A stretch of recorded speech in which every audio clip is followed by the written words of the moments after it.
Hello everyone, here see the page number 15, last two lines. But though we are bound to endorse an verdict against the liftman, most people will have certain sympathy with him. While it is true that there is no law that compels us to say please. How they gives the information about the incident happened in the lift. आता liftman विरुद्ध दिलेला जो decision आहे that's called as a verdict judgment we have called to endorse that means something we have called approve or suppose जे ते दिलेल्या निर्णयाचं समर्थन म्हणतो आपण. मग लिफ्टमॅन विरुद्ध दिलेल्या निर्णयाचं जे समर्थन आहे त्यामध्ये काही अंशी लोकांना त्याच्याबद्दल सहानुभूती वाटत असेल. That is something sympathy. While it is true that there is no law that compels us to say please, पण दुसरी बाजू लक्षात घ्या आपल्याला अंडरस्टँड करून घेता आली पाहिजे की कायदा कुठलाही अस्तित्वात नाही. विनंती करायला भाग पाडणारा एखादा कायदा,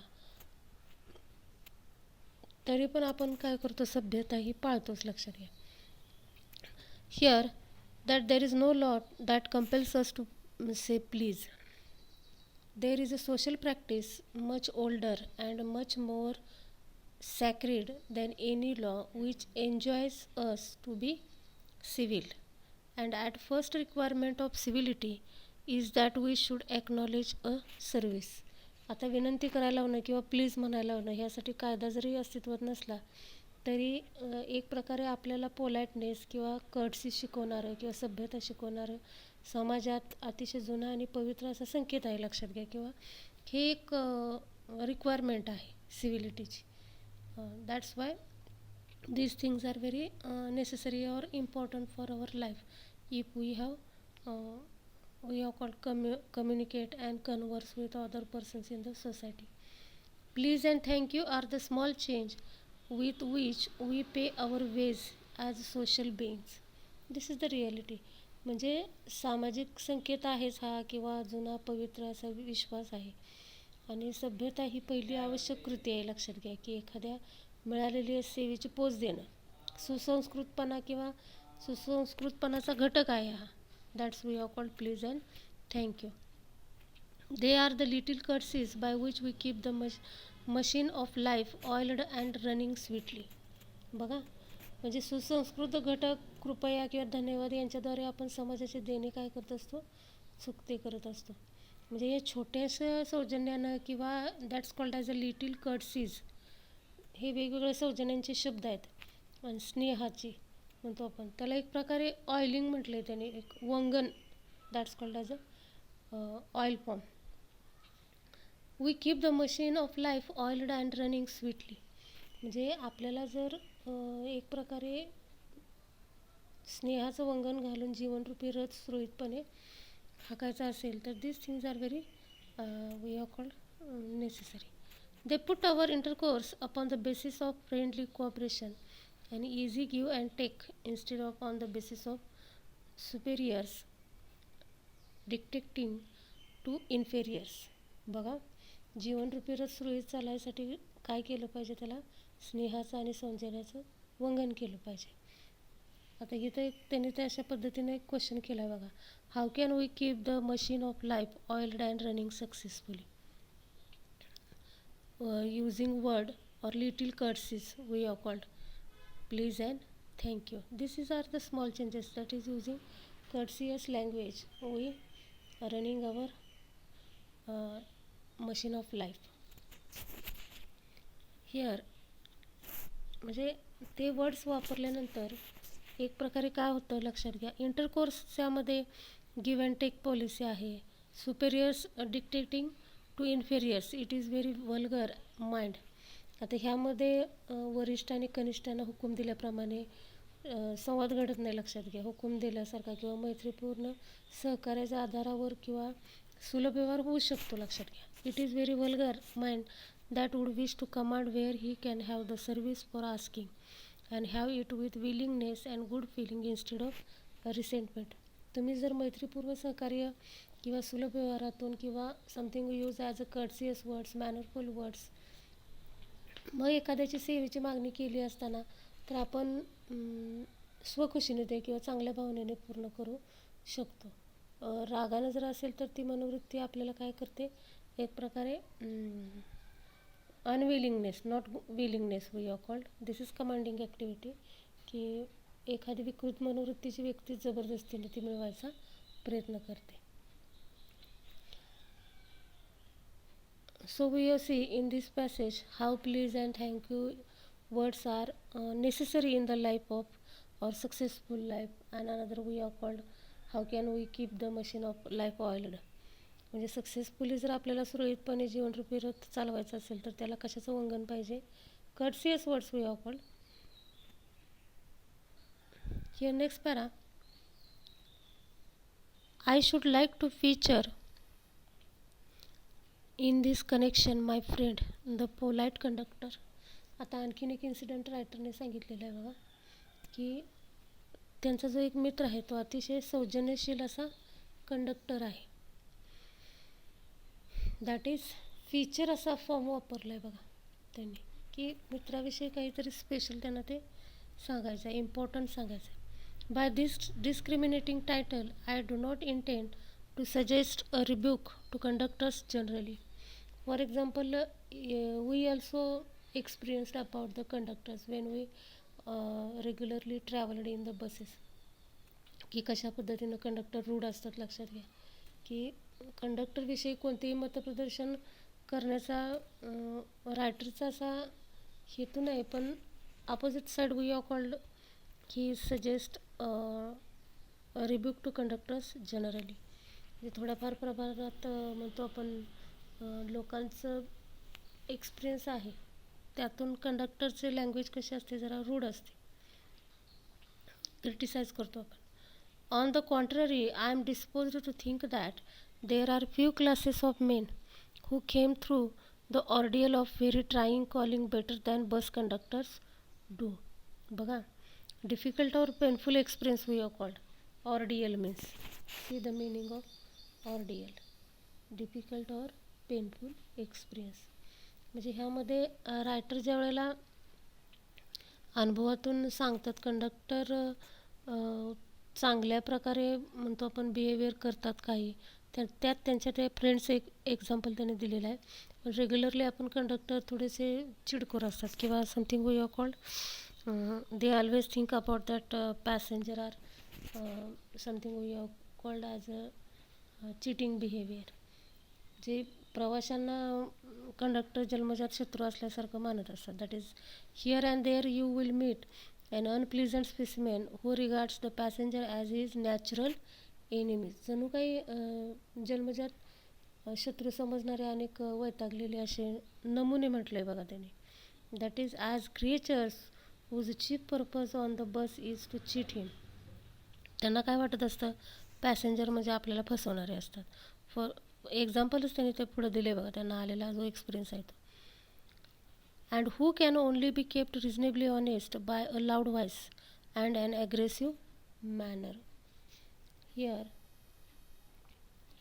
एक प्रकारे चढ्या आवाजात किंवा दमदाटी करून म्हणतो आपण, अग्रेसिव्ह मॅनर और लाऊड व्हॉइस, अशा म्हणतो आपण बिहेवियर कंडक्टरचं असतं. आणि त्यामुळं but this type is rare than it is used to be. म्हणजे अशा ज्यावेळेला प्रामाणिकपणे कंडक्टर वागत असतात किंवा पॅसेंजर वागत असतात, हे लक्षात घ्या रेअरली घडतं. बसेस चालवणारे जे म्हणतो आपण अंडरग्राऊंड रेल्वे कंपनीचे कर्मचारी म्हणतो आपण, employee, which also runs the buses for insisting on a certain standard of civility. Standard of civility एक प्रकारे विशिष्ट दर्जाची सभ्यता म्हणतो आपण, सौजन्यक वर्तणूक मिळावी असं एक प्रकारे सर्वसामान्य जनता आग्रह धरते. कारण का रेग्युलरली जे इन्सिडेंट घडतात त्यात कंडक्टर थोडेसे अब्युझिंग लँग्वेज असेल किंवा रूड बिहेवियर असेल पॅसेंजरविषयी. For insisting on a certain standard of civility in its servant and taking care that standard is observed. In doing this is not only makes things pleasant for the traveling public but performs an important social service म्हणजे चांगली वर्तणूक मिळावी असं सर्वसामान्य जनतेचा आग्रह आहे. पण तो दर्जालाही राखणं किंवा काळजी घेणं हे not only one sided but both sided, की प्रवाशांचा प्रवास सुखद व्हावा. त्याचबरोबर ही एक इम्पॉर्टंट सोशल सर्व्हिस पण आहे की जी कुणाकडून होत असते, कंडक्टरकडून. See the next form. It is not there for with any feeling of unfriendliness. बघा, कंडक्टरविषयी ज्या पद्धतीनं आपल्या माइंडमध्ये असे लक्षात किंवा निगेटिव्ह इमोशन्स असतील, तर हे अनफ्रेंडली स्टेटमेंट न वापरता, बघा, it is not there for with any feelings of unfriendliness to conductor as a class that I pay a tribute to a particular member of that class. म्हणजे रायटरला जो अनुभव आला त्यातून त्यांनी काय म्हटलेलं आहे की एका वर्गाच्या एका विशिष्ट पर्सन जो आहे, पर्टिक्युलर मेंबर ह्या क्लासचा म्हणजे कंडक्टर क्लासचा, त्यांना ते सलाम करू इच्छितात. That is called as a pay a tribute. मग काय घडलं किंवा what happened in his life, that is conductor uses a very good language, courteous and mannerful to him. I first became a conscious of his existence one day. आता जे काही घडले लक्षात घ्या ते त्यांनी सांगितलेले की त्यामध्ये कंडक्टरचं बिहेवियर रायटरविषयी कसं होतं ॲज अ कंडक्टर, आणि पॅसेंजर म्हणून रायटरला त्यांनी कशा पद्धतीनं म्हणतो आपण वर्ड्स यूज केले. I first became conscious of his existence one day when I jumped onto the bus and found that I had left home without any money in my pocket. What happened we say? हे रायटरला एक प्रकारे बसमध्ये चढल्यानंतर काय पहिल्यांदा जाणीव झाली, तर त्याला त्याचं पाकिटच त्याच्या खिशात नव्हतं. म्हणजे खिशात पाकिट होतं पण पैसे मात्र तो काय केलं होतं, घरीच राहिले होते त्याचे. आता what thinking about the conductor when he know about the condition of writer. आता रेग्युलरली काय करतं, कंडक्टर हाकलून देतात, लक्षात घ्या. That's they become very resentment behavior. I first became conscious of his existence one day when I jumped onto a bus and found that I had left home without any money in my pocket. Everyone has had experience and knows the feelings. आता अशी जर condition असेल तर प्रत्येकाने काही वेळेला संमिश्र भावना येतात, मिक्सिंग फिलिंग्स वगैरे असे, की अनुभव बऱ्याच वेळेला आपण बघितलेलं असणार आहेत की काही वेळेला कंडक्टर पैसे नसले की खाली व्हा म्हणतो, खाली उतरा. म्हणजे असं रेग्युलरली घडत असते. Conductor felt that passenger become cheat और चिटिंग समथिंग, की पॅसेंजर खोटं बोलतोय, पैसेच नसणार आहेत म्हणून घरी विसरलं म्हणतो. असं हे एक प्रकारे कंडक्टरचं थिंकिंग असतं. आता त्यानुसार रायटरच्या माइंडमध्ये काय आलं बघा. Everyone has had experience and knows the feelings. The mixed feelings, which is the discovery arises. You are annoyed because you look like a fool at the best and like a knave, that is dishonest person at the worst. म्हणजे काय conductor म्हणेल आपल्याला की मूर्ख आहात, लबाड आहात.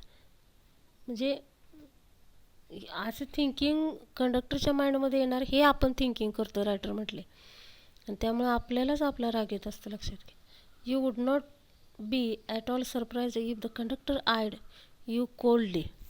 त्यामुळं ह्यात काहीच गैर नाही, लक्षात घ्या, की कंडक्टर ज्यावेळेला वैतागतो, चिडतो, की तुमची ही जुनी सवय आहे, मला माहिती आहे, उतरा खाली, किंवा कंडक्टर अतिशय कूल मूडमध्ये असतात, लक्षात घ्या. सरळ म्हणतात, येस आय नो दॅट स्टेल ओल्ड ट्रिक, स्टेल old trick, that means called something your regular habit. म्हणजे तुमचं हे नेहमीचं आहे किंवा जुनी पक्की युक्ती आहे असं माहीत आहे मला, उतरा खाली, कंडक्टर असं म्हणतात. Now then off you get, and even if the conductor is good fellow and lets you down easily, you are faced with the necessity of going back and the inconvenience perhaps of missing your train or your engagement.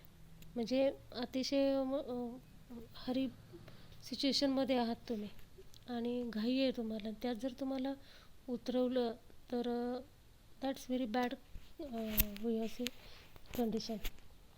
आणि conductor जर एखादा good mannered असेल, good fellow असेल म्हणतो आपण, सद्ग्रस्त असेल, तर तुम्हाला तो सहजपणे उतरू देईल किंवा परत जावा म्हणेल. किंवा ह्याचा इफेक्ट्स काय होईल, that is you missing your train, your engagement. म्हणजे कुठं तुमची भेट ठरली असेल किंवा ट्रेन तुमची चुकणार. Having searched my pockets in vain for stray coppers. Coppers that means coins. काही चिल्लर नाणी रायटरला सापडतात खिशात थोडीफार, पण सापडतात का असं रायटर थिंकिंग करून खिशात हात घालतो, पण काही सापडत नाहीत. म्हणजे खिसे तपासतो. व्हॉट हॅपन नेक्स्ट वी असे, having searched my pockets in vain for stray coppers and having found I was utterly penniless. Penniless म्हणजे अक्षरशः रायटर कफल्लक होता, म्हणजे खिशात काहीच नव्हतं त्याच्या. I told the conductor with as honest a face as I could assume. तर काय घडलं बघा, अतिशय प्रामाणिक चेहऱ्यानं कंडक्टरला मी भाडं देऊ शकत नाही किंवा पैसे देऊ शकत नाही तिकिटाचे, मला पैशासाठी परत जावं लागेल, पैसे नाहीत माझ्या खिशामध्ये. म्हणजे थोडंफार something he left that pocket or money at the house. I couldn't pay the fare and I must go back for money. Oh you needn't get off, that's all right. आता इथं जी कंडक्टरने लक्षात घ्या रिॲक्शन दिली, कशा पद्धतीनं reaction दिली, की पैसे नाहीत, मला परत जावं लागेल. तर कंडक्टर काय म्हणतात, अहो तसं काय गरज नाही, तुम्ही काय उतरून जाण्याची गरज नाही, राहू दे, काय हरकत नाही. What happen we are next, said he, that's all right. All right said I, but I haven't a copper on me. बघा, पण माझ्याजवळ एकही पैसा नाही. Oh I will book you through. Oh I will book you through, that means what, अहो मी तुमचे ticket काढतो, त्यानं उत्तर दिलं. Here he replied, where did you want to go. म्हणजे तुम्हाला कुठं जायचं आहे असं त्यानं विचारलं. And he handheld his bundle of tickets with area of a man who was prepared to give me a ticket for anywhere from a bank to Hong Kong. अगदी म्हणजे कुठं जायचं आहे तुम्हाला असं त्याने विचारत तिकिटाचं बंडल काढलं. म्हणजे जणू काही त्याला हाँगकाँगपर्यंत कुठलंही तिकीट तो देऊ शकतो अशा अर्थानं. I said it was very kind of him and told him where I wanted to go. And as he gave me the ticket I said, but where shall I send the fare. बघा, writer feels very ashamed we see and we are called embarrassed. म्हणजे इतके conductor अतिशय मॅनरफुल किंवा कर्सियस वागले ते, त्याविषयी रायटरलाच कसं तरी feel झालं. आणि तो काय म्हटला की मी तुम्हाला कुठं द्यायचे पैसे, हे त्याचे भाडं कुठं देऊ, मी कुठं पाठवू. Here oh you will see me same day, some day, all right, he said cheerfully. Conductor happily said, that is, you will see me some day, all right. अहो येता जाता तुम्ही कुठंतरी आपली गाठ पडेलच की, तो हसत म्हणाला आणि मागे वळला. Turn to go and then luckily my fingers still wandering in the corner of my pockets. खिशातल्या एका कोपऱ्यात हात गेल्यानंतर रायटरला एक नाणं सापडलं. Lighted on a shilling and the account was squared. आणि हिशोब लक्षात घ्या सेटल झाला. But that fact did not lessen the glow of pleasure which so good natured and action had given me. That is he observed the activity of that conductor. म्हणजे चांगली कृती किंवा चांगल्या पद्धतीनं म्हणतो आपण रिप्लाय कंडक्टरकडून आल्यामुळं, that is good natured and action. Whose good natured and action? Conductors. Okay, here we stop now.